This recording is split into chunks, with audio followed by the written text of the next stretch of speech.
Welcome to Absolute Comics, right here at the twitch.tv/comicstorian channel every Tuesday at 5 p.m. Eastern. Sal and I sit down and talk about some of your favorite comic book news, comic books themselves, and what is happening in the world of comics. Right, Sal? That's right. Yes, I'm Benny, also known as the Comic Historian. That is Sal from Comic Pop. And today's episode is brought to you by G Fuel. G Fuel, G Fuel, of which I need some right now. This is me putting out a call to someone on my team. G Fuel. Bring me G Fuel. Gary's looking at me like, are you serious? Yes. Yes.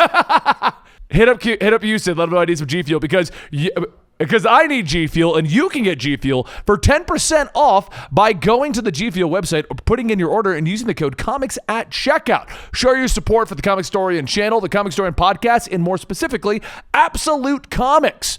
You can also show your support for this show by subscribing right here on Twitch right now or during the show itself, or you can go to either one of our Patreons where the show is released early. You can get early access by going to patreon.com/comicpop or patreon.com/comicstorian.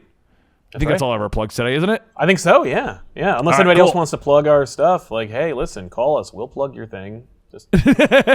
And for business inquiries, just hit me up at comicstorian@gmail.com. The rates are really low for this show. It's new. Ground floor. Today, they're at the floor. Really as low as they go. So currently, today's topics are going to be the Bloodshot trailer, the Star Wars trailer, Rick Grayson becoming a Talon now that Dick Grayson's done being Rick Grayson. We'll talk about it. Yeah. Spawn 300, whatever DC Community Week is, because I'm going to look into that. X-Men, the fact that Gene, Scott, and Logan have interconnecting doors. What? Yeah, I'll tell you that in a minute. We're going to talk about the Batman 81 art change. We're going to talk about Ghost Rider #1 and, of course, Absolute Carnage. And I know we added at the last second. We have two more that are getting thrown on here. Martin Scorsese's comments and Jeff Loeb leaving Marvel TV. Yeah, it's a packed show. Good one. You're not going to miss it. Yeah. You know what? I'm going to take a stab. I'm going to take a stab at former co-hosts of ours, Sal. I'm taking a savage stab. Here we go. Ourselves included. How did we not have topics for every week? Dude, well, you know what? It's funny. It feels like there are better topics now than there had been, but maybe we just weren't looking hard enough. I don't know, but it felt. I remember scrounging the bottom of the barrel back in the day, being like, "What is happening? What's happening in the world of comics?" And it's like, yeah. And I don't know. Maybe it was a darker time, but there were a lot of there was a lot of. Was that the darkest timeline? Might be. I mean, we're certainly the darkest timeline for the weekly pull days. Yes, that it friggin' ended. All right, let's go ahead and kick it off. Dan showed me this one today, and I thought so we believe you're getting credence to the X-Men are having orgies theory. Yeah, or the very least, there's some polyamory happening in the core X-Men team. So do you want to explain it? Do you know the situation I'm talking about? Yeah, I do. Okay. No, my co-host and wife Tiffany posted a picture of it and was like, "What is this?" If you take a look at the schematics in X-Men #1 from Jonathan Hickman and Lionel Yu, or Lionel Yu, I think, there is, of course, his handy-dandy charts and graphs and all that other stuff, and there's also a blueprint of the Summers home on the blue area of the moon. And in that chart, you can see that Hickman loves his circles, doesn't he? But there's a lot of little circle rooms, all of them being autonomous circles, until you get over to the Summers wing, where Scott, Jean, and for no reason, Wolverine are staying, in which Jean is staying in the center room, and Scott and Logan are on either side, and they're the only three rooms that have special doors that interconnect to themselves. So what's that all about? Maybe it's because they're part of a bridge club, and they all just want to be able to play bridge at any hour of the night. Or maybe... Well, my immediate question was, which room is Jean's? Jean's is the center room.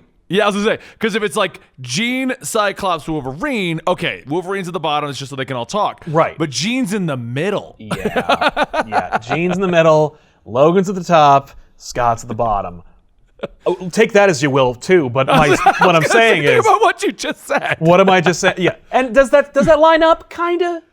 But I feel like this is definitely another indication. And by the way, when I mentioned that, when we talked about the orgy thing, I was kind of making a joke about how it reminded me a lot of that second Matrix movie and how they all were celebrating the life and being Zion. Yeah. and then we had the same scene in here, and they were still calling it the orgy scene back then, and it was kind of like a joke, but at the same time, it's pretty suggestive.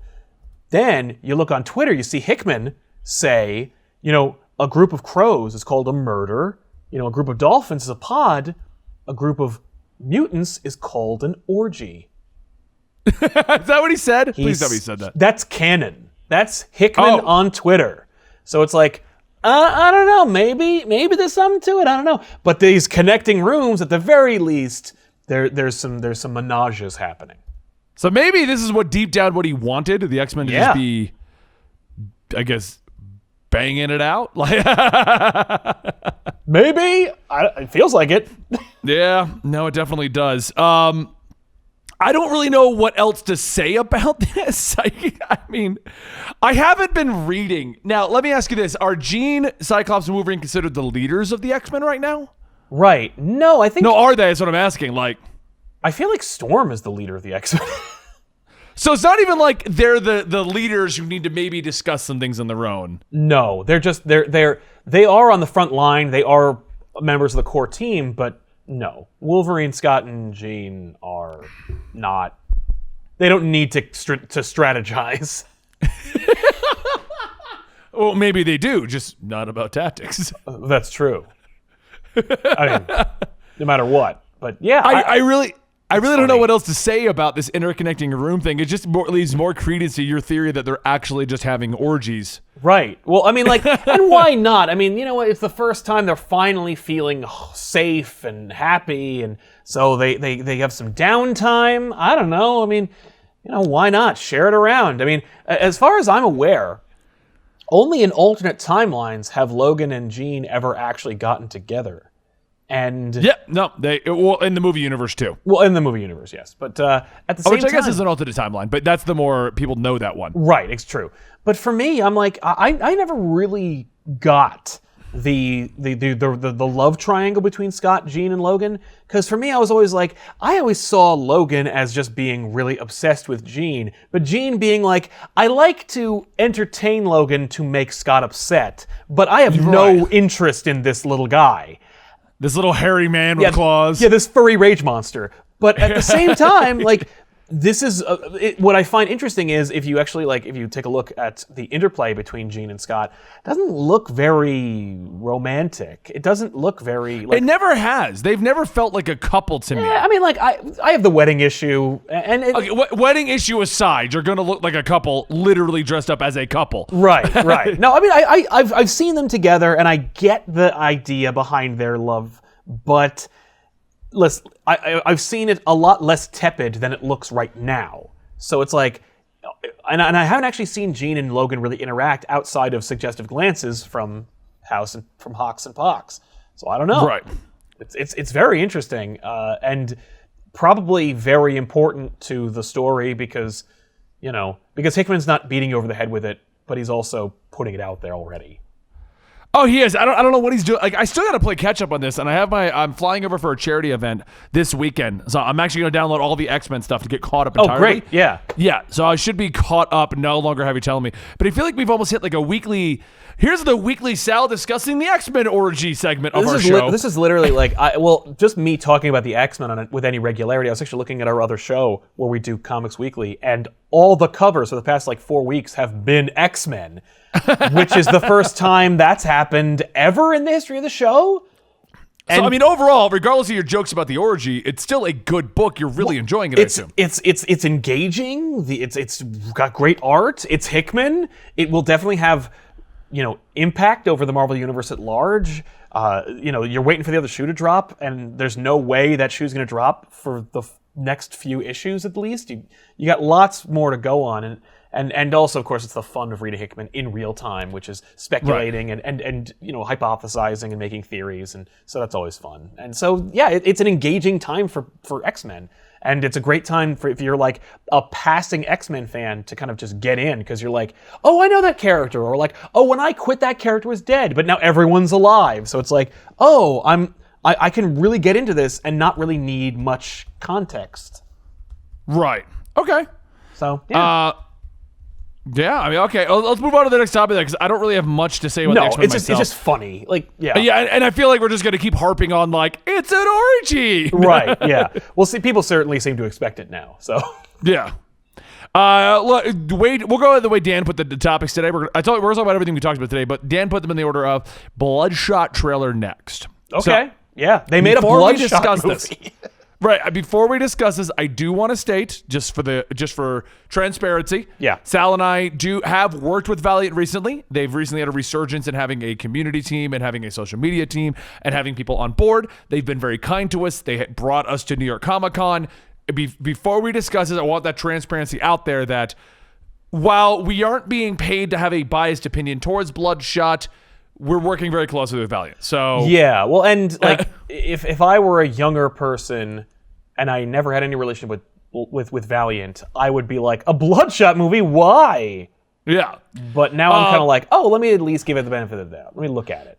Now, the Bloodshot movie, I will say, and I'm not dropping names, I have had the pleasure of seeing this thing through its entire development. Right. From early test footage to pre-CG to right before the trailer dropped. Okay. Yeah. And I had this privilege, and I'm not going to say how I got this privilege, but it wasn't anyone in Valiant right now. That I can definitively tell you. Yes, absolutely. Yeah, no one who works for the company of Valiant Comics aided you in your prior knowledge. No. Up until this trailer dropped, everything I saw, I'm like, wow, good luck. Yeah, I get what you're going for. right. Good luck. Right? Well, and also, I mean, like, well, because how many things does it have going for it? It's a Sony movie. It's Vin Diesel on the downslope of his career. It's a Valiant character. Like, Actually, I will counter that. Vin Diesel's still on the upslope. Fast and the Furious is one of the largest franchises in the world right now. that's true. But they're also like, it's like the Fast and Furious people seem like they're just tripping over themselves trying to find someone else to be the face of the franchise. I mean, I don't know about that. I mean, from what I understand it, because I do follow Fast and the Furious, it seems like there was a huge dispute between The Rock and Vin Diesel. Big time, yeah. The Rock is a breakout, humongous movie star since really getting more roles. That is where a lot of the discord seems to come by. They've moved Hobbs and Shaw into their own movie to resolve this, which also sold like crazy. So the Fast and Furious is just getting bigger and bigger. Right, but there's no Vin. Well, I guess Vin Diesel, his movie would be Fast and the Furious. It wouldn't be a side movie. No, okay. So this tells you how much of a fan I am of Fast and the Furious. Right. Yeah. So Fast 8, I want to say, The Fate of the Furious, came out, and they were supposed to do Furious 9. It was going to be the next one, and they're already signed on, I believe, for 3 more Furious movies. Why not? They decided, because of the discord between The Rock and Vin Diesel and the fact that The Rock is like this humongous movie star now, they're going to make the Hobbs and Shaw movie. The arguments have now come in, instead of doing Furious 9 and Hobbs and Shaw, they postponed Furious 9. And that's where all the arguments now coming out. I see. Because basically, The Rock agreed to do Hobbs and Shaw, took that check, so the Fast and the Furious crew are now mad at him because by taking his check and doing his movie, he postponed their checks and their movie. Right. I just see it as multimillionaires arguing about getting another $1 million payday faster than like.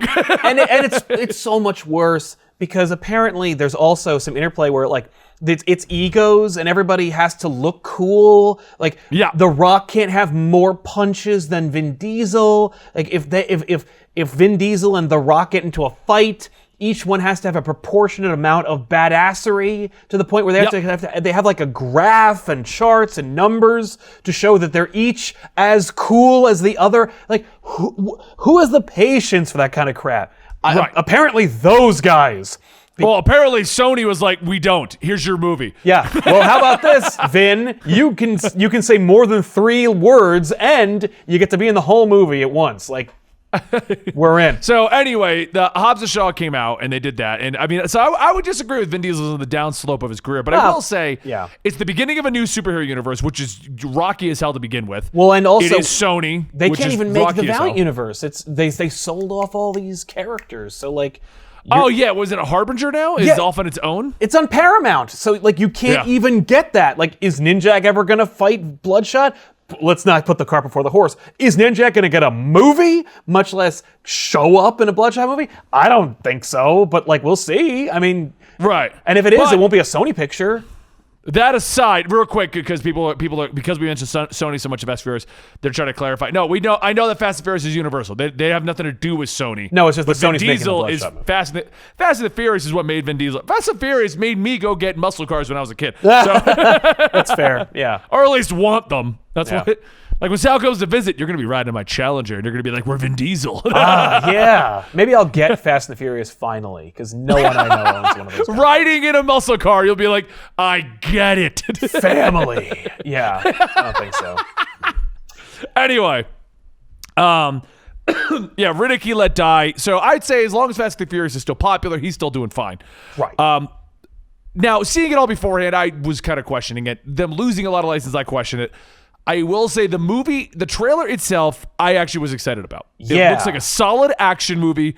It gave me the plot. I don't think they're going to try to build the Valiant universe unless this turns into a $1 billion movie. Right. I have a feeling that the way that was portrayed to me was we're just doing Bloodshot. Like we got Vin Diesel to be an action star, and that's what you're getting. Yeah, we're probably gonna get one. We're gonna get one Bloodshot out of this. We'll see.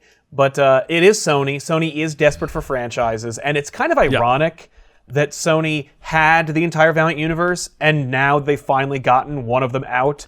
They are in a Marvel situation where they can't have an interconnected universe anymore. Like that sucks because I'm pushing for Bloodshot. I want Bloodshot to do crazy good numbers, not just because we have a couple of friends on both sides of that equation, but also because if Sony has a franchise that they've always wanted, That isn't Spider-Man. they'll stop making Spider-Man movies and we can just have Spider-Man in the MCU without any nonsense, and I don't have to go see a Morbius movie with Jared Leto or have to worry about how Venom is going to be made to fight Spider-Man. We can just go make your Exo Man-of-War movie, go make your Ninjak movie, go make your Harbinger movie, and I'll go see them. I'll see them opening day if it means that Spider-Man can get fixed. I go see movies sometimes. I buy tickets to movies that I can't even go see. Just to, like, Natalie and I will buy them hoping we got time to go see it. Right. But to support things other than the Marvel movies. Right. Because as much as I love the Marvel movies, they are overtaking the entirety of Hollywood. Well, they are. Well, and thankfully right now, Phase 4 seems like the least prolific of all the phases. Like, there's maybe a Doctor Strange movie. I heard they're working on the script now. I'm like, you have a title before the friggin' story? Get out of here. Eternals, they're working on. You know, like it's movies that have no certainty. And so that isn't quite where we were, but certainly there's no reason to suspect that Marvel won't be dominating the box office for the foreseeable future. And it's nice to help out some other folks. And it's good that there's diversity in the marketplace. So, well, what I want to see is that diversity. Like, DCEU is doing okay. It's not doing gangbusters, and that's the problem with it. And it should be, but it's not. It should be, and it's not. And because of that, everyone's still like, the Marvel movies are the holy grail. The Marvel movies are the most amazing thing ever.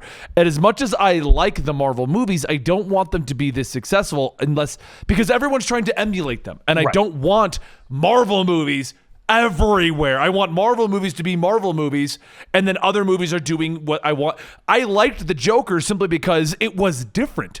It wasn't them trying to be a Marvel movie. No, you know that's what I mean? true. I'm glad they didn't do that, but I also understand the idea behind an interconnected universe. Like, just because Marvel did it well doesn't mean that we shouldn't do it that way. You know, like the Marvel formula that people are like so keen to criticize right now because they are on top, and it's like there's nothing like bad or good about that. It's just they're on top. They're making these, you know, every movie seems to do gangbusters, and they do have a very uniform feel because they're part of one thing, and they're all kind of like unifyingly produced by one guy and overseen to be this homogenous thing. I want an interconnected DC universe. I want to see Batman and Superman and the Justice League and all this stuff. I want that, and I don't think that that's a distinctly Marvel concept. It's just that Marvel did it well first. They did it and exceedingly I want more well. DC the problem. movies. The problem is that Marvel is on the throne. They did it so well that everyone wants to be Marvel. It reminds me of when Minecraft came out. So video games are huge. Everyone knows the market's huge. But in the last 10 years, it's exploded as a true form of art, entertainment. It's a way that people actually pass their time. It's no longer just for kids. I'd say probably in the last 10, 15 years, it became more of an adult hobby than anything else. Okay. Minecraft came out. And everyone saw the possibility of this open world sandbox to do whatever you want game that is early access and allows people to get in. It's built for kids. Adults can enjoy it, the whole 9 yards. Yeah. By the way, I've been playing Minecraft on my personal channel. You can go check that out as soon as this stream ends at twitch.tv/eligiblemonster. Anyway, but when that happened, the gaming market took a huge shift, and everyone had to make survival games and games for kids and early access, and everything became what they were all trying to get the Minecraft formula. They're doing it right now with Fortnite. But I didn't want to use Fortnite because it's more of a recent example where everyone's like battle royale. Everyone now makes a battle royale. Right.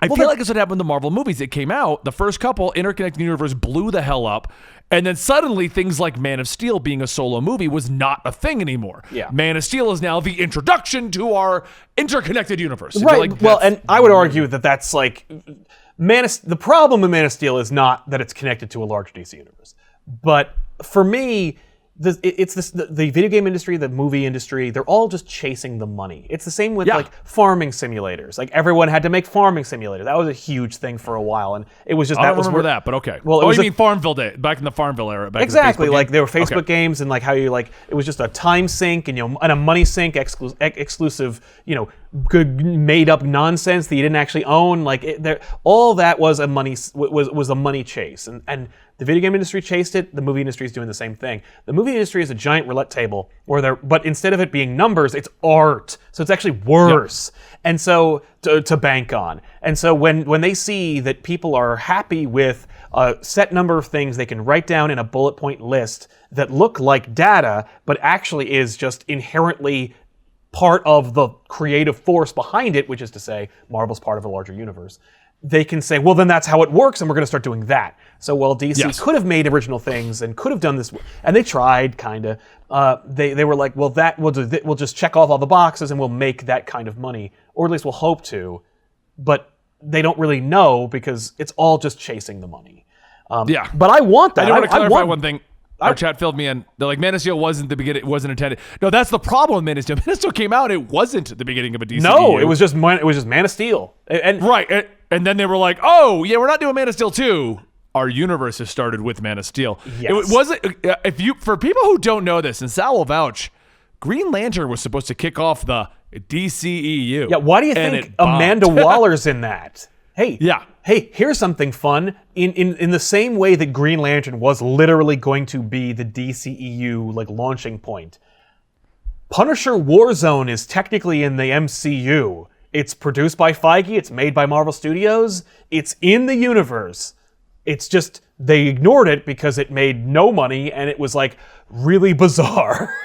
But like, I liked Warzone. I have a new affinity for it. But I preferred my John Bernthal Netflix Punisher now. Right. But basically what happened with WB is they made Green Lantern expecting it to be like their version of Iron Man. It was going to kick off the universe. Movie tanked, so they didn't do it. Yep. Man of Steel came out. Man of Steel did well, and they were like, well, why didn't we start with Superman? This is in the universe now. Yeah. Yeah. I mean, it's... The reason why I think Marvel worked and was successful besides all the other stuff is like they have a map. It's actually kind of funny that DC does this not only in the movies but also in the comics, where it's like if you come up with your plan ahead of time and you stock your plan with talented people who can execute that plan flawlessly based on a proven track record and a solid body of work, good things will happen for you. And there wasn't a plan. There was just like, well, we're making Superman because like we made Batman, so let's make Superman. And we'll get the guys who did the last Batman movie and the guy who made the last couple of comic book adaptations that worked for us to make that Superman movie, regardless of how they are incongruous in tone to that character. Right. And they made it. And, apparently there's a huge audience of people who want a miserable color muted Superman. But like, oh my God.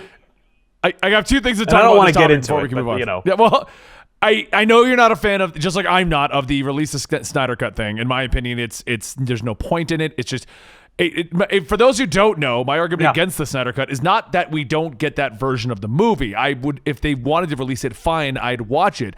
My problem with the Snyder Cut is the original Snyder Cut is implying the rest of the DCEU. It's like a giant trailer for different movies that we won't ever get. Right. So even if the Snyder Cut were to be done, were to be completed, were to be put out, they were to spend the money and everyone bought it to prove that this is what we wanted, it's just going to set up stuff that we're never going to get. So Yeah, like, what if Martian which is also why Manhunter's in I it? think Like, they're not releasing it. I think the honest reason why they're not, because from what we understand, supposedly by Zack Snyder, the Snyder Cut is mostly done, needs some last minute visual effects. Oh. Cool. Yeah.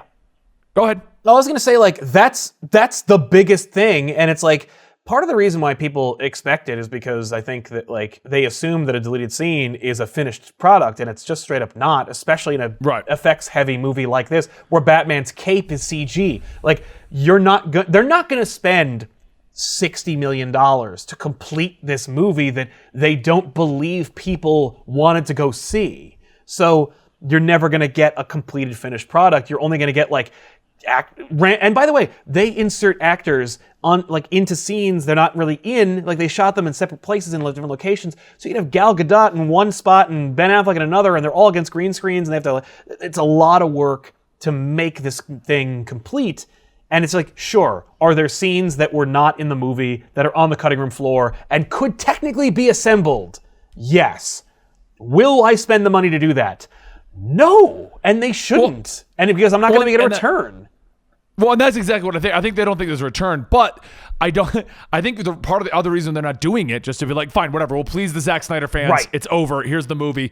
Is because most likely it'll then lead to, release the Snyder universe. Like, do the next movies. If you give a mouse a cookie, he's going to want a glass of milk. Yeah. If I give you the Snyder Cut, you're going to want to see that Martian Manhunter movie. You're going to want to see Darkseid show back up. You're never going to be satisfied. And if you give in to that level of demand for something that, like, arguably a vocal minority of viewers want, you're only setting a precedent for them bullying you into doing what they want versus what's good for your company. And at the end of the day, that's what their bottom line is. They're trying to make money. And that's why that's why the Zack Snyder thing didn't work out. Let's put it that way. And why Joss Whedon was brought back in. Why did they bring Joss Whedon? He wouldn't fit in the Zack Snyder universe. His sensibilities don't mesh because he made an Avengers movie, because he made 2 Avengers movies, and they both made bank. That's why. Because it's all about the roulette table trying to make money. It's not about the art or making something that, like, you want to see. It's about them making something they think you want to see that'll make them money. It has to be those two things together. If they know people want to see the Snyder Cut, they don't think enough people want to see it to spend the money on it. Right. Anyway, because I remember they were talking about how at the latest New York Comic Con, like, no new news on Snyder Cut, guys. Sorry. No, and it's because they're not doing it. They're not going to finish it. Because it is that I feel universe like, is dead. And I've said this before. I feel like first off, they want you to forget the DCEU. They want you to forget Justice League and Batman v Superman and all that crap. They don't want you to remember any of that at this point. Yeah. They want you to be like Wonder Woman 1984, Aquaman number 1. We want you to remember Joker. That's what they want you to do. But the second reason is, did you know they made a music video to promote Get Me the Snyder Cut? No, I did not see that. I don't understand the Snyder Cut mentality. They're like, we want closure. And so they just keep egging on. Give us the Snyder Cut. Like, they bought the billboard at San Diego, I want to say. Yep. They bought, they paid for, they made a plane. They just made, I almost feel like it's just a community of people maybe one day they'll be like, look, here's all the deleted scenes. Just enjoy. You get the green screen. We're not finishing it. They should just, at that point, just do that. And then let someone else make it. Like, there are a lot of eager people who have really good CG skills. Like, just let them make it. You know what? I don't know why WB, actually, I will agree to that. I don't know why WB doesn't do that. Yeah. Why they don't just go, look, you guys want the Snyder Cut. Here's everything we have with no visual effects. Right. It's not the movie we're selling, so it's not going to hurt our Blu-ray sales. Yeah. No, that's right. Enjoy. Yeah. Oh, also, we didn't have any good audio either. So, But exactly. What I'm saying is just give them all the footage and let them put it together. Yeah. If Zack Snyder is so adamant about getting the Snyder Cut out there, right? Let him do it. He knows people. Right, exactly. How about you go get the footage and you put it together yourself on your own dime? Yeah. But anyway, the other thing I want to talk about on this movie topic, because with the Bloodshot... Wait, did we even mention the Bloodshot trailer? We talked about how we've seen it. We should go back to that in a minute, okay? Yeah. Okay. Actually, you know what? Let's do that. Let's finish our thoughts. Let's So wrap up Bloodshot trailer Bloodshot, in general looks like a great action movie. I'm on board with the Bloodshot trailer. I really am. There's nothing... Like, I will admit, before seeing it completed, I was like, dude... This does not look as good as you guys are telling me it's going to look. Yeah. I really hope this comes together in the trailer. I feel it did. Now, my team was like trying to pick apart some of the visual effects. And they were like, oh, but you didn't see the CG here. Gary put it best. He goes, watching that, I can see that the movie's not done. Yeah. Like, they pulled what they could to make this trailer. And I'm like, maybe you're right. But I'm excited about seeing it. I want to see it, and I want to support anything other than the Marvel Cinematic Universe. That doesn't mean I'm not going to support the Marvel Cinematic Universe, but I don't want to see Hollywood just become the Marvel Cinematic Hollywood. Right. You know? I'm just jazzed they made a Bloodshot movie, and the trailer, the U.S. domestic one, was like compelling and interesting, and it does give away the whole story, I think. But like, it's a dude who misses his family, who's going to get revenge. Like, you know the story, you've seen it 1,000 times, and they're not going to like, oh well, they miss this and this. Listen, if you're missing White Bloodshot, I don't know if you saw our interview with Todd McFarlane, but there's an action figure that shows you're gonna get it. Yeah, that we know enough to know that. I mean, based on the trailer, it's going to show up at the end of the movie. Right. You see Vin Diesel doing things as Vin Diesel. I don't agree with that. I can see the budgetary restraint reason for that. Totally. Maybe Vin Diesel didn't want to be in white body paint the whole time. I mean, probably not. Or he didn't want to wear or they were just like, no, the audience will not accept it if he's white the whole time. But if it's at the end and it's like a cool suiting up sequence or a like he's at the end of his rope sequence, they'll accept it. And if they like it, then we'll make the sequel if they like it enough to buy tickets to go see it. He'll be white in that. Like I can see that, yeah. It's just they're remember, it's a company and they're trying to check boxes. You're there. The reason why Vin Diesel's Bloodshot is because they want you to go see it. Yeah. Well, it's like the argument back in the day where they were like, I mean, I don't want to dive too much into this as an older argument, but when Scarlett Johansson was Major from Ghost in the Shell. Yeah. I 100% agreed. We should have gotten an Asian actress in that role, but they picked Scarlett Johansson because they were like, it's Ghost in the Shell. Nobody's going to know what this is except anime fans. Yeah. We want them to go see it because of Scarlett Johansson. That was why they did it. Vin Diesel's in this role because they're like, we need an action star to play Bloodshot. We need to sell this. Like, we need to sell the Valiant universe, or at the very least, this concept of Bloodshot. And if you saw that with nobody, you'd be less inclined to check it out. I'm sorry, but like, that's objectively speaking, in the industry, that's how it works. You're like, you can say I'm going to go see the Vin Diesel movie and not the cool looking weird almost RoboCop movie. Like, no, that's... I mean, case in point, I will literally go see any movie The Rock is in. Right. Like, yes. I'm that big of a fan of the guy. Like, he can be in a crappy Die Hard wannabe, and I will go see this movie called Skyscraper. Yeah. But what I'm saying is, and that's what they're banking for with Vin Diesel. They want those Vin Diesel fans that are like, I will see anything Vin Diesel is in, even The Last Witch Hunter. I saw The Last Witch Hunter well, because my wife is a big Vin Diesel fan, and whew...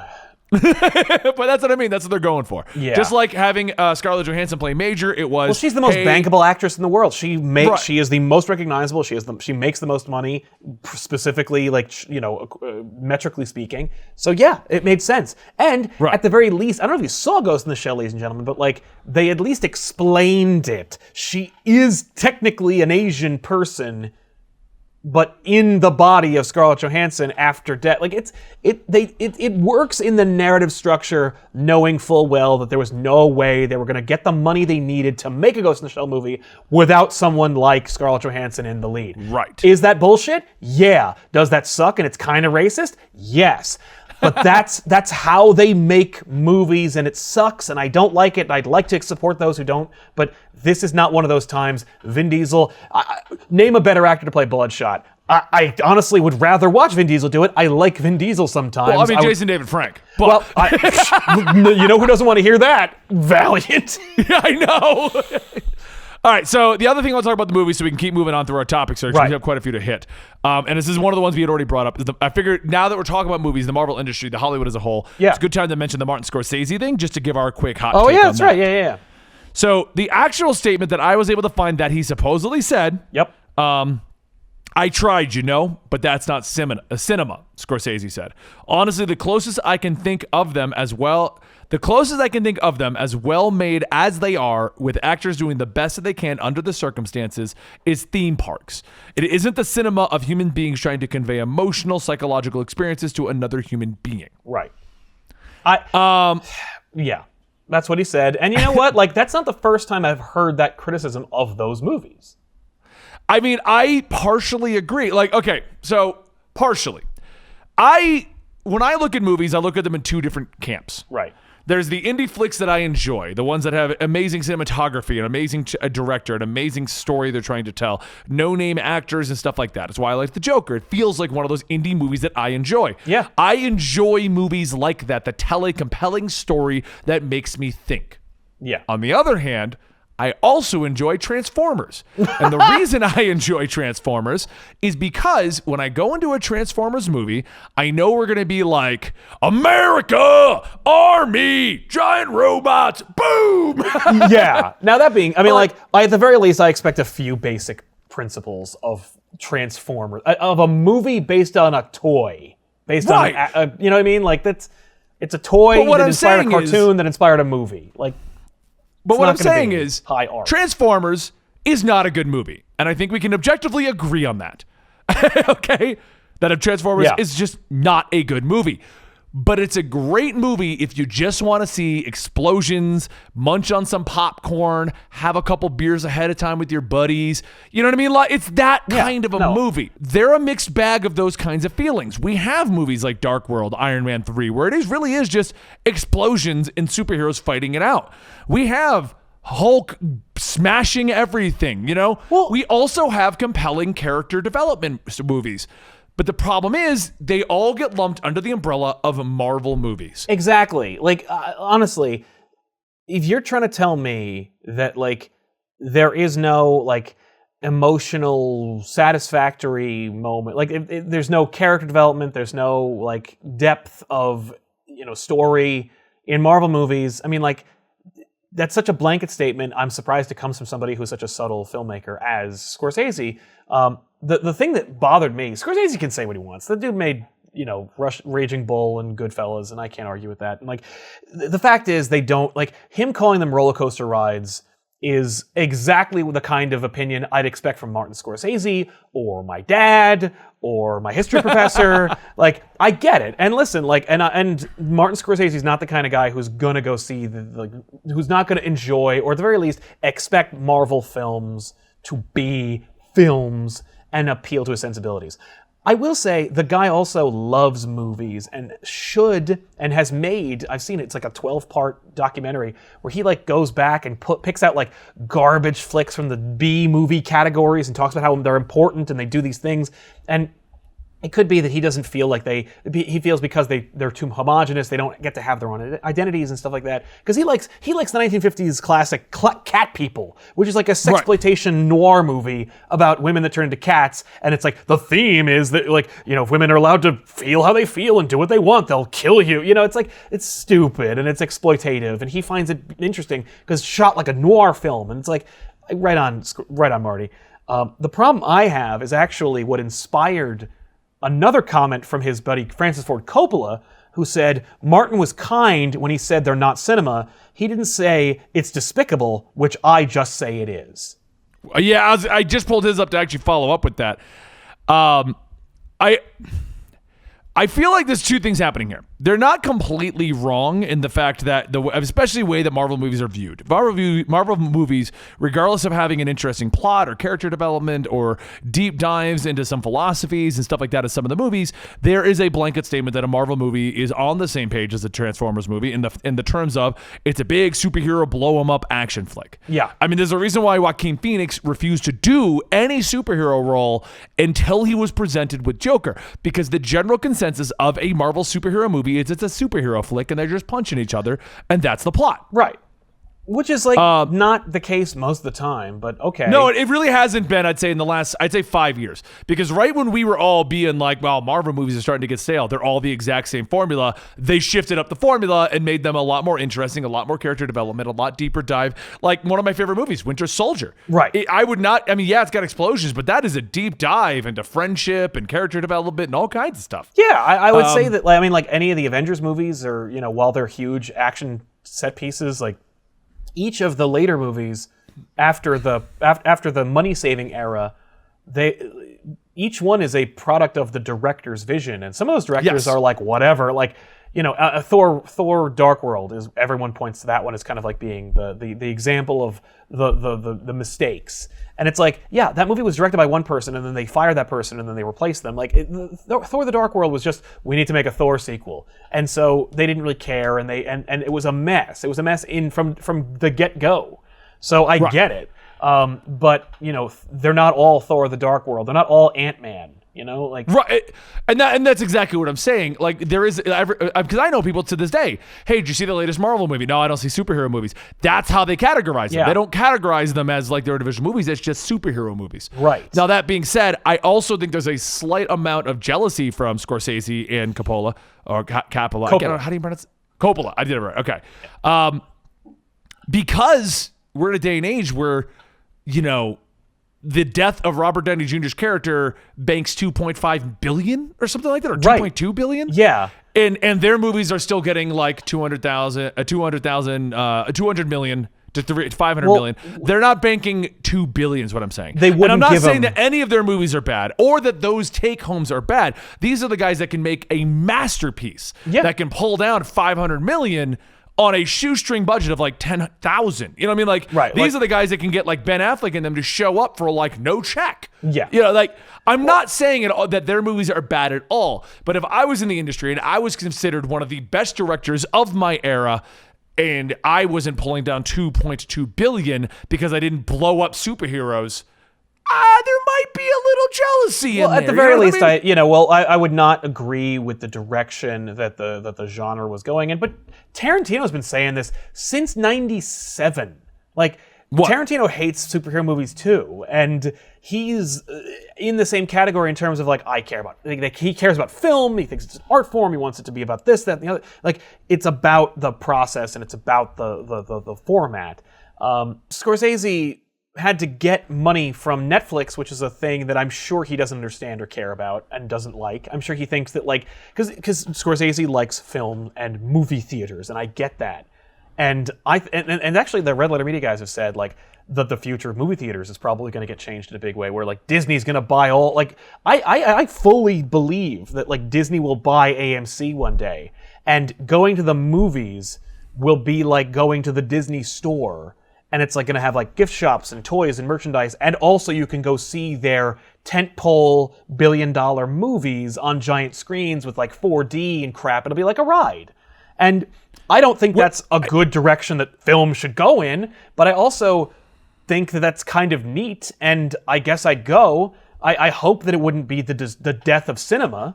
But I also think that like, one thing, like one genre doesn't overwrite the entire industry / format.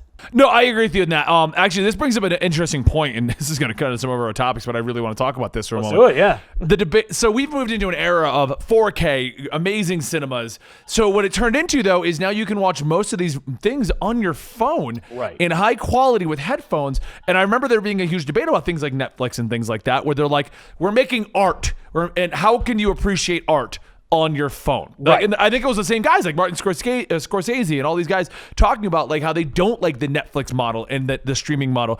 But sadly, movies are going more and more in that direction. Do you know how many times Natalie and I, because we have our date nights where it's like, hey, you're not streaming, I'm not streaming, we're going out. And instead of going out, it turns into, do you want to order in and watch the latest movie on our really expensive TV? Yeah. With like super high quality and no kids or sticky floors or hell, we don't have to put pants on. Right? Yeah. No, I mean, there's something attractive about the personalization of the whole media experience, certainly over going out, the unknown, dealing with rude people who are bringing their phones into the movies anyway, and movie theaters being like lame about it and not enforcing their own rules. There's too many unknown factors, and like honestly, I can create a better experience watching film in my house than AMC or any other theater for that matter probably can provide. Now, there are niche outlets that counter that and make me want to go experience them. There's an old theater that has like, it was built in the 30s and it's one screen and they preserved it. It's called the Bird Theater with a Y in Richmond, Virginia. It's a 1930s cinema. And it's one screen. They have an organ that comes out of the ground. The seats are like refurbished, and it's like sitting in a museum or an opera house, but you're seeing Raiders of the Lost Ark or any other number of movies that are like, or Jaws on the big screen in this, and that's an experience, and that's its own experience that is different from going to see a Marvel movie in like one of those like Dolby theaters. I feel like half the time that we go to the theater, it's for the theater experience. Exactly. Like we're not even going for the movie anymore because most of these movies hit digital like a month later at this point. I can wait. Half the time they're still in theaters when it's like, oh, I can rent it. Yeah, it's true. No, I saw Once Upon a Time in Hollywood because I'm like, this is where it's meant to be seen. I have to see this in the theater. Right, and that does happen, and we do that. For us, we just pick days and times that normally... 2 o'clock in the afternoon on Tuesday. Like, no one's there. I'm good. And discount, matinee prices. I like that. Like, but I mean, I think we should have like a whole episode discussing that. Maybe if we have a dry up topic, we can talk about the future of movies, because I'd like to consider us not movie buffs. Like Gary on my team, he's a movie buff, even though he doesn't watch anything current. He's giving me the evil look right now. But you and I do enjoy movies and the movie-going experience. But we are running way over time right now, and I think we should probably move the topic on. Closing thoughts on what was supposed to be a bloodshot trailer discussion. Liked it. I'm excited for it. That doesn't mean it's going to be good, but the trailers got me excited. They cut a hot trailer. Yeah. Okay, next topic is Rick Grayson becoming Talon. So let me give a little backstory to all of our viewers right now and listeners, okay?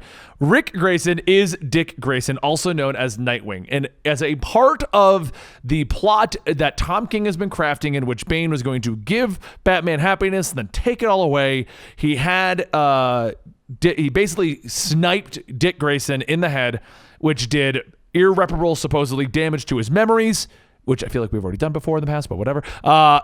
Did irreparable damage to his memories, and he didn't. And while he knew that he was Nightwing, and everyone told him his past, he couldn't remember it. And his philosophy was, well, I don't know who Dick Grayson is, so I'm going to be Rick Grayson, who was a taxi driver, and he's been training a team of cops to be the different Nightwings now, because even though he doesn't have memories, he still has muscle reflexes for everything. Yeah. I'm not a fan of it. I did read the first 4 issues of the Rick Grayson arc, and I have bought each one because I applaud this idea of doing something new. I just don't like what they've done to Dick Grayson of all people, because I feel like every year he's not Nightwing. Yeah, every year it's like they don't want him to be in the universe, but they know they'll get a lot of flack for killing him, so let's just do something else with him. Right. Until you don't like him anymore and stop buying it, and then we can kill him.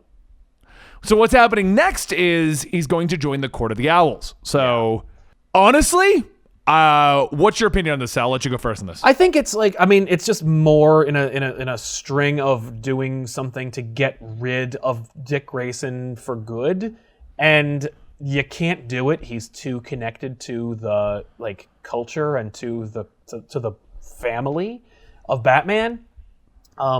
This is. If you're gonna do everything to Dick Grayson, I guess why not?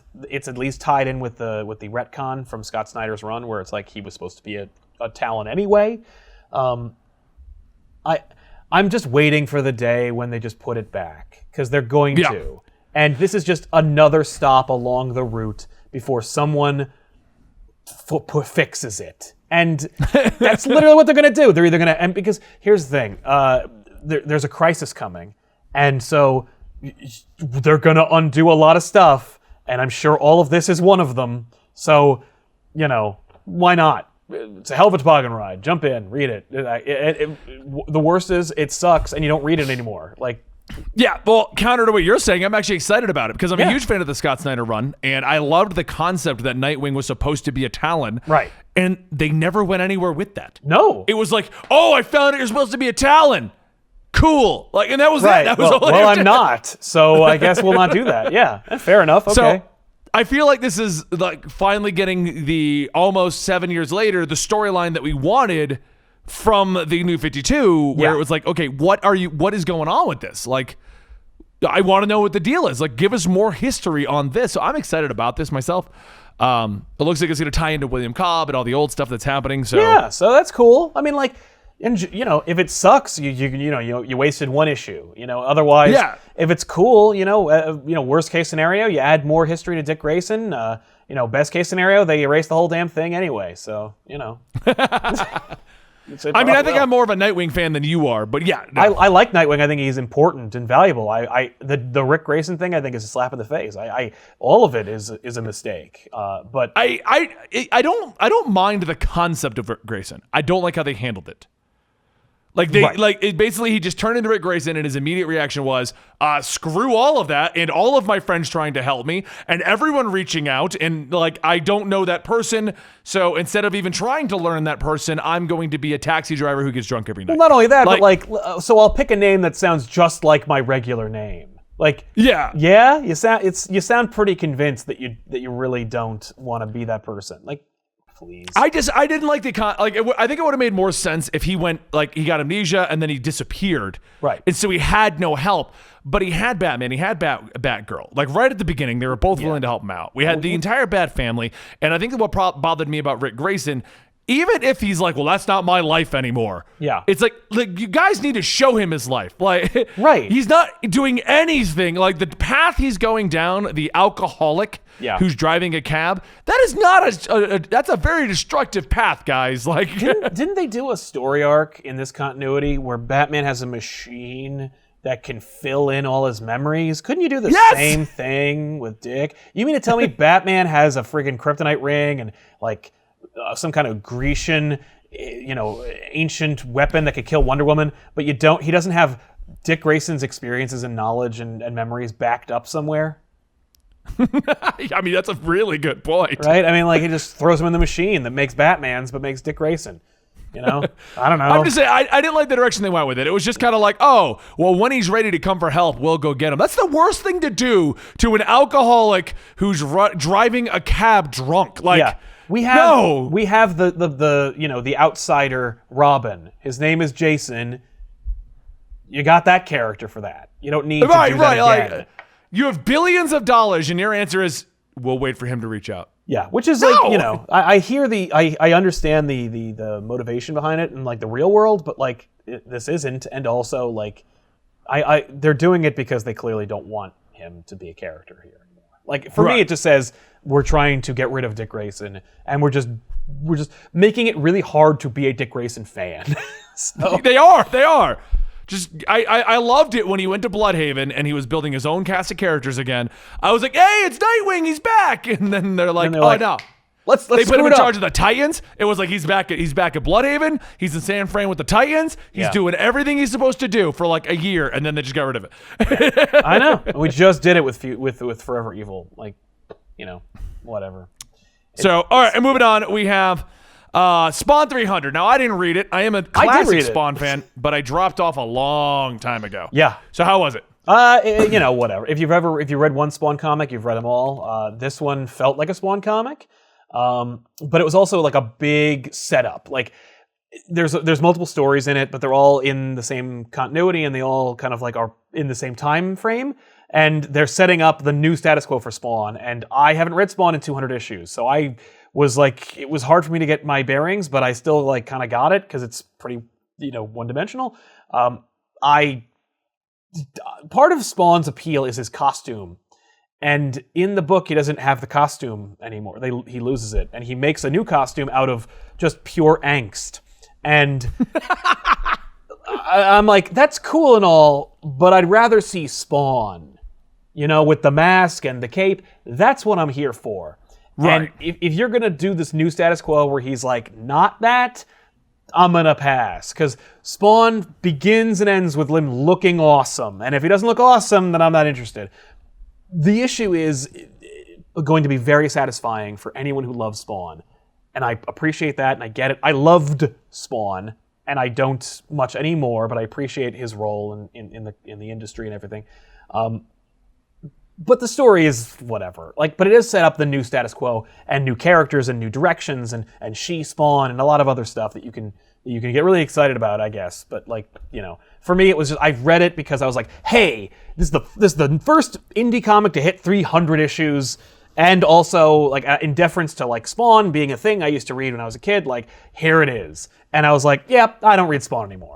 And here's why. So it was fine, but I do appreciate it. Hey, 301, I think, got him the Guinness Book of World Records award for it being the most, indie books published in a row or something like that. Okay, so counter to that, how do you feel about it topping the sales charts by a large margin of September? That's cool. And again, cool because it's an indie book topping the sales charts.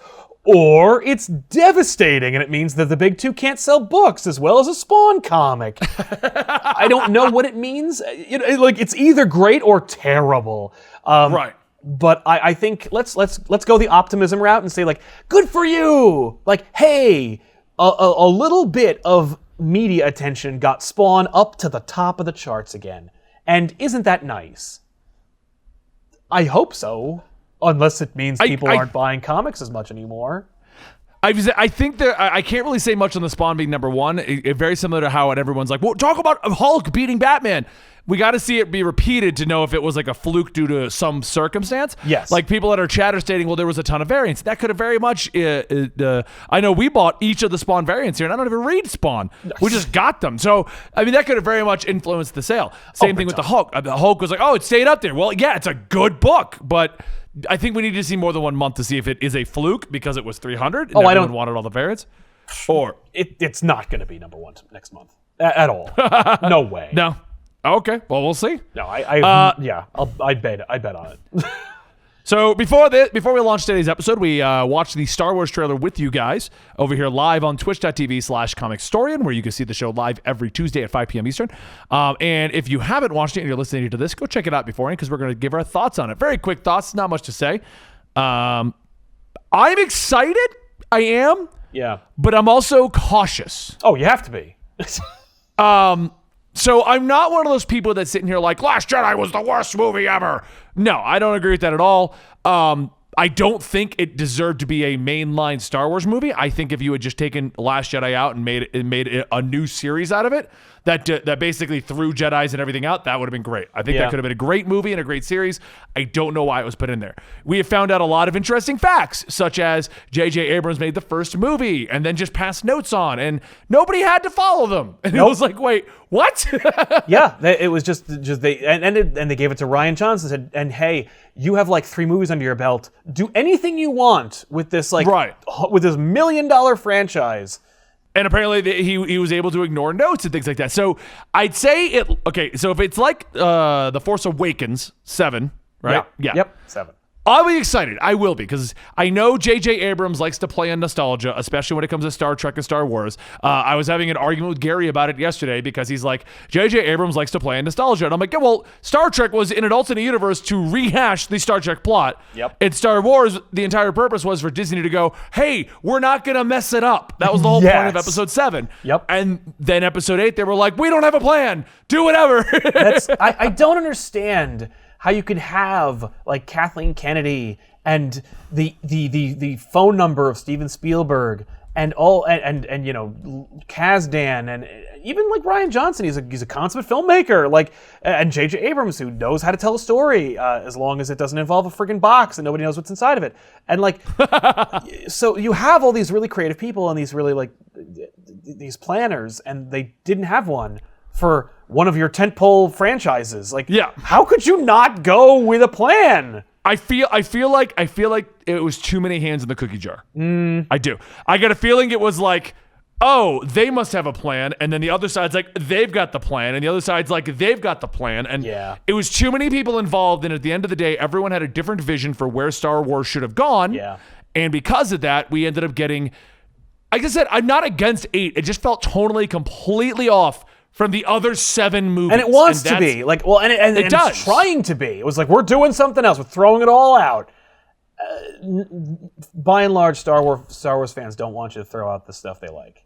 No, so back when Josh Jedi came out, my argument against it wasn't, I didn't like this scene or that scene, and it's all about SJW pushes. I wasn't in any of those camps. No. My argument was that they should have just ended the Skywalker saga or started up this whole new fresh direction at the beginning. Right. My complaint was 7 set up completing what we already know. It brought back in Luke. It brought back in Vader's helmet. I'm saying it implied a lot of old stuff. Yes. And then 8 threw it out. And my argument was, no. You should have finished what you started, then throw it all out and do what you want to do. Yeah. Or 7 shouldn't have existed. You should have come out the gate with 8 and just thrown it all out the window at the beginning. But no, this is what we're doing with Star Wars. The problem with 7 to 8, in my opinion, once again, is 7 set us up in a direction that J.J. Abrams put us in, where it's going to be like, look, it's going to feel familiar. It's going to feel like Star Wars, but we're going to try some new stuff with Rey and Kylo and yeah. And then 8 and then 8 was like, no. Forget everything JJ was trying to do. I want to tell a different story. That's not the time to do that. So my issue now is, obviously, we're going back to they've made a big deal. We are closing the Skywalker saga, which to me just goes, why the fuck can I get a job in Hollywood? Because tell you what, this is the shit I was saying like 3 years ago. Right. Close out the goddamn saga. Well, and they will until they don't. You can't trust any of them to do what they say they're gonna do. And if they make the next one and nobody wants to see it because it doesn't have Skywalkers in it, there's gonna be Skywalkers in it. Like, that's gonna be that. But I'm fine with that. It just give us closure. Yeah, closure's good. I'll take closure. I'll wrap it up, please. I mean, Disney came out the gate and they were like, forget the expanded universe, which instead of giving us all the closure in the books to Han, Luke, the kids, all that stuff, and allowing you to move forward, by getting rid of the expanded universe, we now technically have no closure as to what happened to Luke, Han, and Leia after episode 6. Exactly. So 7 was great because it was building on that. 8 could have kept going in that direction, leading us to 9. So this is my concerns about 9. We're basically going to tell J.J. Abrams' 3-part movie story in 2 movies. Yes, because they're going to throw just as 8 threw away 7, 9's going to throw away 8. Mm-hmm. They're gonna. So you basically got 2 movies, and in a trilogy, and it's like, my problem is I don't know if I really even care about Finn and Poe and Rey. Like, I don't know who they are or what they're trying to accomplish as people. They don't either, though. I think that's the problem. And that's Comic Drake put out a tweet today asking, we let Luke go from whiny, and then everyone complained. No one complained when he became the Jedi that he was at the end of 6. Mm-hmm. He's like, why can't we do that with the new characters? And I saw one of the responses, and I agreed with it. It was, we haven't seen them grow as characters. Nope. Like, I have nothing against Finn, Rey, or, Jin, or any of these new characters, or even Rose Tico, who I know gets a lot of flack from that camp. I have no problems with any of these characters. What I don't like is their character development just feels very rushed. Or non-existent. Or non-existent. Like, it's there, or it's not. Like, Rey, I thought in 7 was a great concept. Who's her parents? Where is she getting these abilities? How is she able to do all of this so quickly? And instead of answering it, right, it just, now she's even better. Well, for me, it's like Rey is in 7. She's naive and she's guarded and she's eager and she wants to know what happened but she's also afraid to leave her comfort zone. Right. And then she's also a super Jedi and she can do anything, and she still feels those things and she still thinks those things. She still doesn't know anything, but also she can destroy the sun with her mind. So it's like, well, then there's no growth here. I don't understand. Yeah, I'm not here just to see laser fights. I'm here to enjoy these characters and to watch them go on these adventures. And there's just not enough. There's just not enough there for me. Like, no, see, I mean, I don't mind seeing, I just said I like Transformers. I don't mind seeing movies with no character growth and explosions and things like that. Yeah. I don't mind characters like Shia LaBeouf suddenly being able to outrun a Transformer and there's no rhyme or reason behind it. I don't mind that. I don't mind, kind of like fantasy movies. Like Indiana Jones is a great example. Indiana had no reason to be a professor who could outrun boulders, but we allowed it. You know what I mean? Because it was cool. Well, no, because Indiana Jones also has like character. Like he is fallible, and you believe he might actually get crushed by the boulder. He can't do anything, or he can't do everything. You know what I mean? And I agree with you on that. But what I'm saying is, with Star Wars, I wasn't expecting this is going to be amazing, and there's no rhyme or reason behind what they're doing. You know what I mean? Star Wars, you expect, because we have 6 movies of history and television shows and comics, character development, and we're going to go deeper into all this stuff. And we didn't get that. 7 could have ended, and then 8 could have developed the characters, and I would have been fine. Right. But 8 didn't do that. 8 just told a weird story. Both of those, well, my enthusiasm for Star Wars has been diminishing since Phantom Menace, and like each time I hope for the best, but I expect the worst, and I'm usually rewarded because I know, like, at least with the prequels, what's interesting is, like, if you compare the new trilogy to the previous trilogy, not the original trilogy, the Phantom Menace, the prequel trilogy, you know where it's going, and each movie feels like it's part of the same story, regardless of how you feel about the story. It does its thing. Like it's actually, it builds off the last one and it tells the story and then in the same narrative way. Like it feels like it's part of the same story. No one movie feels out of place. The new trilogy, I don't know. Like it's a mess, and I don't know, and it's not even really narratively satisfying anymore. And I don't know who's the hero, who's the protagonist of the new trilogy. Is it Rey? Because if it is, she needs to do something and want to be someone. Right. Because it ain't Poe, it ain't Finn, it ain't Rey, it ain't Leia. Like, I don't know who. If it's Kylo, then Jesus. Like, because Kylo's the only one who actually, the main character. Because Rey was barely even in the last movie. Well, yeah, like if Rey is the hero of this trilogy, she just trained last movie, which I guess is in comparison to she doesn't Luke even and really Yoda. train. She just kind of she didn't really train. She just kind of gets disappointed in Luke and then just leaves. I will say, people like to say that it's all Rian Johnson's fault, and I disagree with that entirely. There's way too many hands in a Star Wars pot for us to go, the director did everything. At any point, we've proven you can fire directors mid-giant blockbuster. Look at Justice League. Yeah. But he did write it. He wrote and directed it. And but what I'm saying is he wrote and directed it, yes. But you know how many people had to approve that for Disney?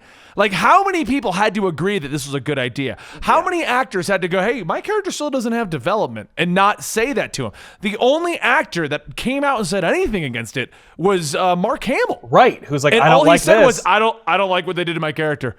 But no one else said anything. Every higher up at Disney and LucasArts approved it. Yeah. Everyone likes to toss the entire blame on Rian Johnson, but it's the entire team that created that movie. Right. I wish, honestly, that they had taken a page from what WB did back when the DCEU wasn't working.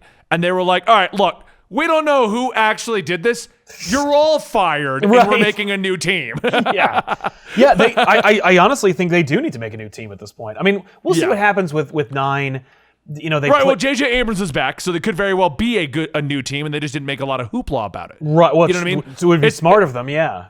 Right, because I mean, it's just like what we said before with the Kevin Feige thing. Everyone's like, Kevin Feige's amazing. Kevin Feige's not editing, doing 3D work, hiring the actors. Kevin Feige just directs things. Now, with J.J. Abrams there, we'll see what happens. Right. So, yeah, no, Feige's not even the casting director. Like, the casting director saved the Marvel Universe.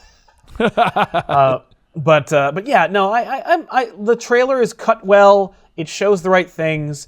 I was, because of my affinity for characters from the original trilogy, I was sad to speculate about what's going to happen to some of them. But but I feel nothing for Poe, Finn, or Rey. So I'm eager and excited to see if they do anything or go anywhere or become something. But also, I think that none of them are in contract anymore. So it's like, this is the last movie for everybody. No, it is. Well, they've even said that. I mean, they've come out, and I feel like almost like they've sat down. They said, okay, 7 did well. 8 got a lot of flack. It sold well, but it got a lot of flack. So everyone's arguing they just want closure. Let's just finish, and then we can do all these other movies we've planned out, and people will go see them because we finished the main plot. Right. I think Disney was too dead set on the idea, because I almost feel like the reason Rian Johnson was free to do whatever he want, they weren't doing a trilogy. There was some idea there that this wouldn't end. That way we continue to have 10, 11, 12, and they can keep peppering in other movies that are getting views. You know what I mean? Yeah, big time. Yeah, like they said it was a trilogy, but the reality was like it was going to be like 6 movies or 9, and it just was never going to stop. And we hire these young people because they can keep doing them or die or whatever. Yeah, that makes sense. I feel like what they were going to do is 7 through 9. All those people would have still been in contracts, and then the next movie trilogy would have come out with a new cast. But guess who's going to stick around? Rey, Finn, Poe, like all these characters. Yeah, absolutely. No, definitely. But I think they're reevaluating that entire concept at this point. So totally. This is all theory. I don't even know if this was the thing. The way that it was casted like and the way that the characters are getting very slow development. Yeah, I feel like that's what they were going for. They wanted totally right. I feel like they were in for a very long road. And so maybe when Rian Johnson submitted his script and there was no real development, I think Poe got some, Finn got some, but Rey just kind of wandered around. When they were like, oh, we got plenty of time to develop Rey. Right. Like, look at all the young girls already dressing up as Rey. We don't have to work on Rey. Let's go work on Rey in 9, 10, 11. You know what I mean? Like, that's true. So I don't know. It's a good looking trailer. I like. We got to get more young boys dressing up as Poe and Finn. Right. How come they're not? Rey. Well, you know what? The fact is, they don't have to because they're all dressing like Spider-Man and Iron Man and Star-Lord. So we're good. We don't need them to dress like Poe and whoever. Who? Finn? Whatever. So, all right. Moving on to our next topic here. We're going to have to condense these last couple. Batman 81 dropped. Yes. I have been following Tom King. I'm a fan of his run. You are. But what the hell? It's John Romita Jr., man. What are you going to do? Like, if you I want John don't Romita like Jr. his to draw art your to book, begin with. I don't. And the more people I talk to, I don't know who does. I know he's huge in the industry. I know people respect his art. I know that he gets a lot of work because he's got good art. I don't like it. More and more people I talk to do not like it. I don't know who likes his art. To go from Tony Daniels' art, who I know is on 86 onward, to John Romita Jr.'s art. Yeah, it's just like when John Romita Jr. did Men of Tomorrow in the Superman book. Okay, but the arc was him. Like, right. I took it, I read it, it was fine. Ulysses, it was okay. But to go from Tony Daniel to John Romita Jr., it's like, I'm not even saying his art is terrible to the point where we shouldn't have done that. It's just such a jarring change. It was a very stark change. It's just, I'm sure the people they had were just busy. Like, Clayman's busy. Like, we can't get everybody. I mean, like, and they're probably working on the Batman Catwoman series. So, they got John Romita Jr. because he's fast and he's on the payroll. He's a name we can sell. Do you think that he's just going to finish out these last 4? I hope not. Because honestly, I think he jumped down on 80, right? Yeah, I want to say.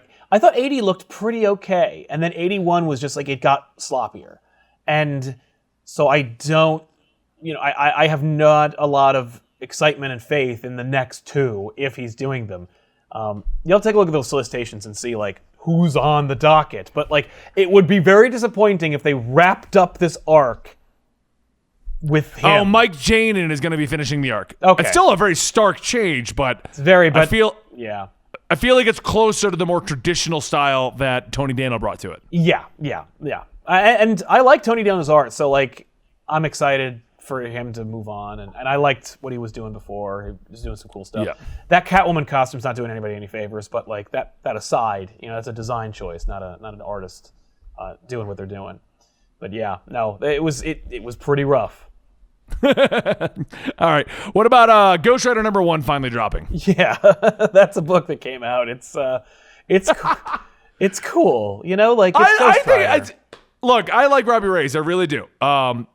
But I like that they've established that he's not really a Ghost Rider because he doesn't follow any of the rules. No. And now that we've established that he's not a Ghost Rider, but he's also the Avengers Ghost Rider. Right. I feel like what they're doing is like Robbie Reyes is the Ghost Rider for the 12 to 18-year-old audience. He won't swear. He won't curse. He won't go to hell. He's going to work with the Avengers, and he's got a cool car. Well, then they're like, but give us Ghost Rider, where you got Johnny Blaze on fire, drinking whiskey with his brother Danny Ketch, going to hell. Yeah. I mean, the art is pretty cool. The story is interesting. I mean, it's very simple. Like, it's basically the plot of, like, what was it? Reaper? Like, remember that show? Nobody remembers it. But, demons are escaping from hell. Johnny Blaze is technically in charge. He's got to get them back. He's, maybe Danny will help. But also, Lilith has shown up. Like, we're making references to the Spirits of Vengeance and Midnight Suns, and we're like, Lilith is here, and she's got a fun new design. And how about, like, she pits Johnny versus Danny? Like, what about that? Like, all right, that's fun. You know what? Like, knock yourself out. Let's see where it goes. Mephisto shows up, so odds are we'll probably get, like, we're going to figure out what the new status quo for Mephisto and Johnny Blaze will be after this. So that's cool. It's kind of weird having him as the king of hell. At first, I thought it was just like this is a fun part of Damnation, but we're keeping it. Yeah, we're keeping it, and it looks like they're going in a fun direction. I love little remarks from Johnny where he's just like, I don't know how to use this. I don't know how Mephisto kept doing half the things he did. Yeah, well, because Mephisto's not really the devil. He's just he's an elder thing that, like, looks like the devil because he knows it scares people. Like, yeah, but I'm down. I think it's fun. Like, it's pure Ghost Rider, and take that as you will. But Ghost Rider for me, motorcycles. The car's cool, but it's all about motorcycles and dudes with their heads on fire. I agree with you on that. I do. I like Robbie. I think it's a Charger he drives, isn't it? Yeah, it's a Charger. Yeah. Okay. I like the car. I like the design. I like Eli and the whole way they're doing that thing. But it never felt like true Ghost Rider to me. No, and it's not supposed to. It was, that's all new, all different Ghost Rider, and that's something of. And what's funny is you could tell, like, Jason Aaron didn't notice or pay attention to that because, like, he's doing all kinds of stuff in Avengers that, like, he wasn't supposed to, and that wasn't established in the original run. And, like, Avengers 1 million BC, like, that Ghost Rider is supposed to be tied in with with Robbie, and it's like, no, Aaron, no. Your Thor's cool, but this is not making any sense, and I don't like it. Like, don't do that. Well, no, now he's got the car is possessed by Cosmic Ghost Rider, who they fought against. Right. And then Robbie got pulled to hell for a race, but he's not really a Ghost Rider, even though he's supposed to be. I don't know. It's needlessly complicated for something as simple as a Faustian bargain that looks like an awesome tattoo. It's very simple. You don't need to make it complicated. But if you read Ghost Rider back in the 90s, it was needlessly complicated. And so they're kind of bringing it back. It's very much an homage. So it's like it's a mess, and it's silly, and it's complicated, which is exactly what Ghost Rider should be, I guess. It's like a tentpole. It's like motorcycle, flaming skull, needless melodrama, magic characters that are also kind of demon-based, and also it being a mess, a quagmire of books and continuity that, like, no one can keep straight. So right, we got everything. We got all the boxes checked. All right. Well, last topic. Not much to say on it, but how you feeling about Absolute Carnage? We just ended with issue 4. So Venom is now, like, Legion. Okay. What symbiote did he get? I can't figure that out. He got all of them, Benny. He got all of them. But, like, what does that mean? Because Hybrid is gone. Hybrid is out. No. And Sleeper's on the cat. This is he got all the codices, and they became one symbiote, I guess. I don't know. I'm reading through the book, and he just walks in, and there's a tube that has the ones that were pulled out of Captain America and stuff, I guess? All of the heroes' codices. So it's like little symbiote pieces that also took their, like, attributes. So it's going to be like Super Venom. I don't know. I just love the way you said that. It's going to be that's what it is. Super Venom. It's just Super Venom. I don't know. It's cool looking. Super It's Venom. cool looking, and the narration and the writing is good. Like, Absolute Carnage is better than it has any right to be. So anyway, Venom's gone, though, right? He's absorbed by Carnage. Yeah, well, that doesn't mean that he's dead. Carnage but now has, it like, means wings, so I'm guessing it's like it's probably Venom in conjunction with Carnage. Because remember, Carnage is Venom's son, so who knows? Like, it could be a little different. The rules are different for Venom.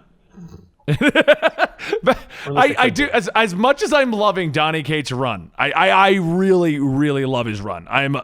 So hooked on, like, he got me to give a crap about Eddie Brock again. Okay. He's a character now.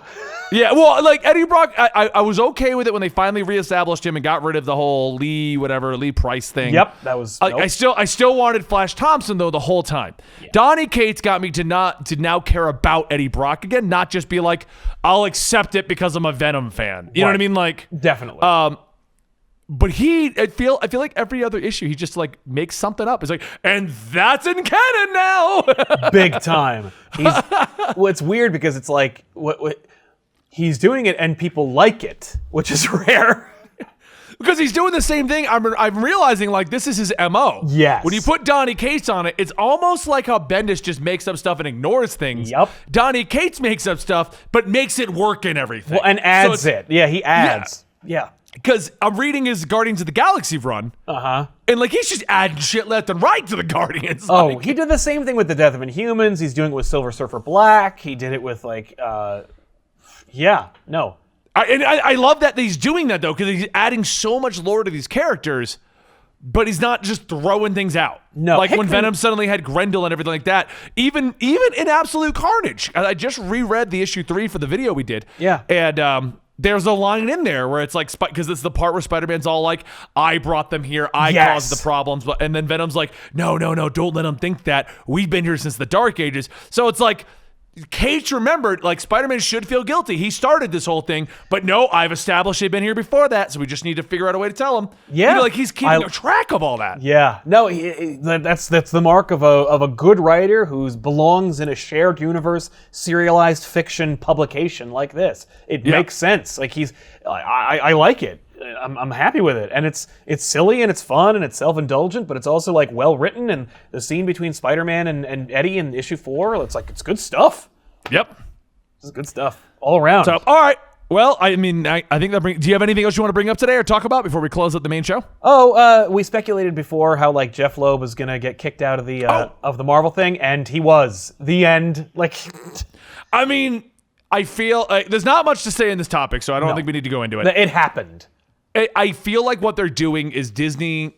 It's exactly what we said years ago. Yeah. Disney came in and bought Marvel, and just like they came in and bought Maker Studios, they didn't quite know what they had bought. Yeah. And they agreed to like Disney bought Marvel with the obvious intention of, we want the movies. Right. Your comic book thing is cool, but we want the movies and TV shows. Yeah. And as the years have gone on, they're starting to look at the other things that they bought in this mix-up. Yes. And you see it Disney do it all the time. They're coming in and they're just cleaning house and putting Disney compliant people in all the positions. That's what they're doing. Yeah, absolutely. And I have a feeling Ike Perlmutter is going to be gone. I totally am calling that. Yeah, he's definitely. Well, I think the only reason why he's here is because he's like a dead man walking. Like, he's already gone. It's just that he's going to announce his retirement like in a couple of months. Right. They don't want them all to look back to back because they don't want people to be like, it's just Disney doing Disney. This is what Disney does. I've seen them do it in multiple businesses. They buy it for one particular thing. Yep. And then they go through and figure out what else they bought, and they clean house. Yeah, they did the same thing with Star Wars. They gutted LucasArts, and now there is no video game company that makes Star Wars or any other game. Adventures Monkey Island, Indiana Jones. They don't care. Like, it's done. I've seen it done with video game companies outside of LucasArts, where they bought a company. They if the contract's in place to keep the original staff, they do that for a period of time. Then they fire everybody to replace them with their own people, and then their own people are incompetent and they completely run into the ground. Like, that's what Disney does. Now, hopefully, they did that with Maker Studios. Yeah, we were both a part of Maker Studios in the early days of YouTube. They came in and they bought it, and I felt like every 6 months we would hear about a new round of layoffs coming through, and our contacts would get fired. And it broke down to there was, as far as I know, there's 3 people still working on that team. Yeah. Like, and their job is to basically take care of Markiplier, Jacksepticeye. Like that. At the end of the day, that's what Disney ended up buying. That's why they bought it. They just wanted those 3. That's it. They don't own those 2. They bought access to YouTubers that are huge. Yes. So. Yeah, and hopefully they don't screw up Marvel Comics. Like, the idea here being, I think Feige loves Marvel Comics. Like, I think he loves Marvel. So he does. That's definitely. I hope he's not like, I brought my friend, like, Peyton Reed in to work on Marvel. Like, no. Like, it's just going to be people that, work on comics and know how the comic industry works. Because the comic industry needs to change and adapt, but it also doesn't need to be gutted and replaced by Hollywood people. That's the last thing it needs.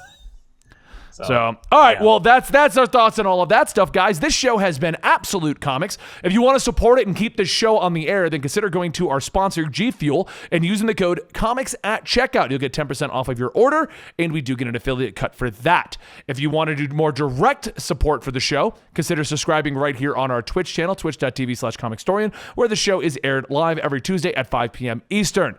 You can also go to the Patreon, patreon.com/comicpop, where you can get early access to the show, or you can go to patreon.com/comicstorian, where you also get early access to the show. That's if you want to support each of the hosts more directly. The ways of supporting the show are there. If you guys want the show to exist, that's how we keep it going. I hope you guys enjoyed, and don't forget, you can catch us every Tuesday right here. Some special episodes are coming out very soon. Can't say much about them here because we're still working out the nitty-gritty details. But if you're following the YouTube and the Patreons, some not live episodes are going to be going up relatively soon. Don't worry, the live episodes will always be happening. Sal and I love doing this, and we're going to bring you as much of it as we can until you're sick of us.